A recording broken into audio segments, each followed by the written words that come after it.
Lovelies, what's going on? It's your girl Sharonda here, just hitting you up before you go out. Before you go out, do not do this. I'm gonna tell you a story. Back in the day, I used to play a little ball, high school and college. Wasn't the best, absolutely wasn't the worst, but I had two different kinds of coaches. And I'm not gonna tell you who, what level, anything. I'm just gonna let you know I had two types of coaches, right? And in playing ball, you do know that what's spoken to you could either motivate you, demotivate you, or just make you like totally give up. Well, anyway, I had two types. Now I'll start with the type that was not the most preferable for me. This coach came in and she had a type of situation and thought process that says, okay, I'm going to be right as a coach. Whatever I say, you do. And if it risks us winning, I don't care as long as I'm right. That was her style. Okay. So we could be like, as a team, like, man, this last play worked the best. We probably should stick with this play. It worked. We're scoring, da da da da. But if she's like, no, we're going to switch up plays, even if you lose doing it my way, I don't care because we're going to do it my way. Coach number one. Number two, I had a coach that says, hey, y'all, no matter what, when you go out on the floor, your concentration is not on if you're going to win. Your concentration is on how big you're going to win. It's not if you're going to win, it's how big. Now, which coach do you think had the most motivating capacity for the team? And if you're over there wondering, I'm going to go ahead and let you know. It's the coach who would say and literally had a mantra. It's not if we're going to win, it's how big, right? But let me tell you what happened to Sharonda in my balling years. What happened was the coach who came out and said, I'm willing to risk your win, our win as a team for the sake of me being right. It taught me that no matter what effort, no matter what motivation I started with, it doesn't matter what kind of skill, it doesn't matter my contribution, no matter what, if that coach was going to choose something contrary to what could actually make the team win, that's what it was going to be. And that stuck with me. No matter what I did or we did as a team, because her way was going to be a way it was. And that would risk the win. So your effort didn't matter. Your contribution didn't matter. Facts and statistics didn't even matter. But why? Why did that stick with me versus the coach that said, when you walk out on the floor, it's not if you're going to win, it's how big.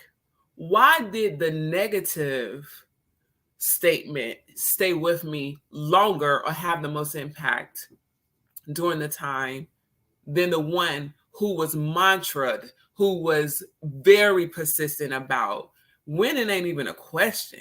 It's how big you're going to win. Are we going to win by 10? Are we going to win by 55? What's the bigness? How large will we win? And I'll tell you why. Because it's easier to believe and to latch on to negativity than it is to latch on to receive and soak in positivity. And you would think the contrary, but the truth of the matter is sometimes it's easier to believe that no matter what you do, no matter your contribution, no matter what you say, no matter the statistics, no matter the facts, and no matter the positivity that even came before you, it's easy to believe that it doesn't matter. So before you go out today, I don't want you to let the negative things your last person in the relationship told you stick. I don't want you to believe that no matter your input or contribution, what you have to say and add to a relationship, I don't want you to think it doesn't matter. I don't want you to believe that no matter the effort, making sure that your relationship with God is right, making sure that your purpose is being fulfilled and you're going after that thing with all fervor, and that whatever effort you put into maintaining a healthy relationship, I don't want you to think that it doesn't matter, no matter what has been said and or done. Don't do that. What I want you to do is go back and remember, what was the positive thing somebody said to you? Even if it was your own mom, dad, grandma, aunt, cousin, friend, what was the positive things that were said to you? What were the positive things that were done to you? What were the positive things that surrounded you, even if it was for a split second? And I want you to think on that. There's a Bible verse that says, if it's good, if it's honest, if it's just, if it's pure, lovely, a good report, any virtue, any praise, think on these things. So what does ball and dating have to do with each other? Balling and the way my coaches had two different styles is literally the two voices that could be going through your head right now.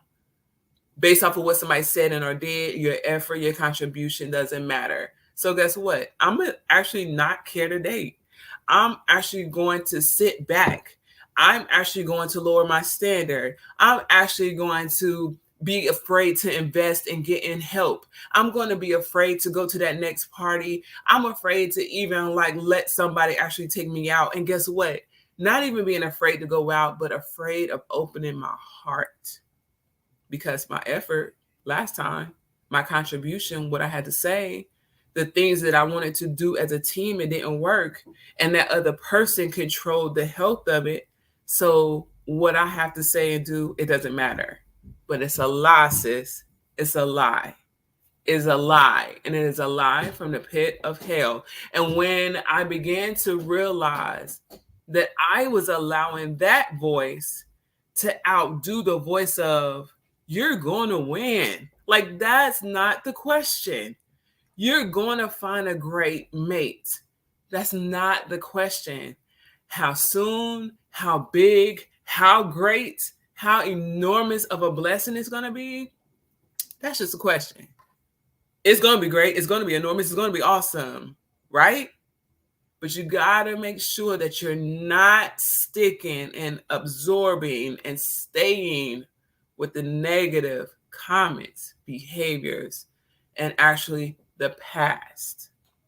You need to make sure whatever is positive, pure, good, just, honest, trustworthy, lovely, good report, any virtue, any praise, that's what you think on before you go out. Okay? It's not if you're going to win. It's how big. All right? So with that being said, when you go out today, because you're not going to be thinking about the crazy thoughts, you're not going to be thinking about the negativity, you're not going to think about what you can't contribute. You're definitely going to be thinking about what it will be. And that's just my co-host over there. I want you to think about those things and literally meditate. This day is going to be great just because it's going to be great. Gosh, I got background music. That's how dope it is. So go out, have an amazing time. Go out, have an amazing time. And I want you to be fearless. Like my homegirl shirt, P Money out there. She made it because you have to make a decision not to hear the bad voice. Choose ye this day, right? Choose to believe it. And don't let anything hold you back. You're going to win. It's just a matter of how big. So with that being said, enjoy. You all know there's a dating accelerator going on.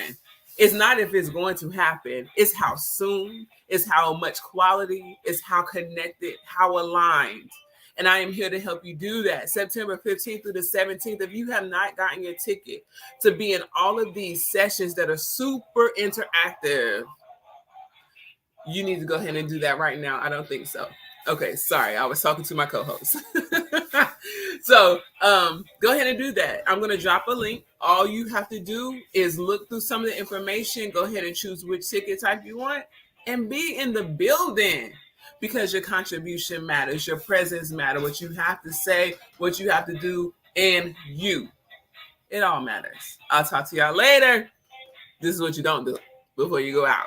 You're not going to think about craziness. You're thinking about how big of a win.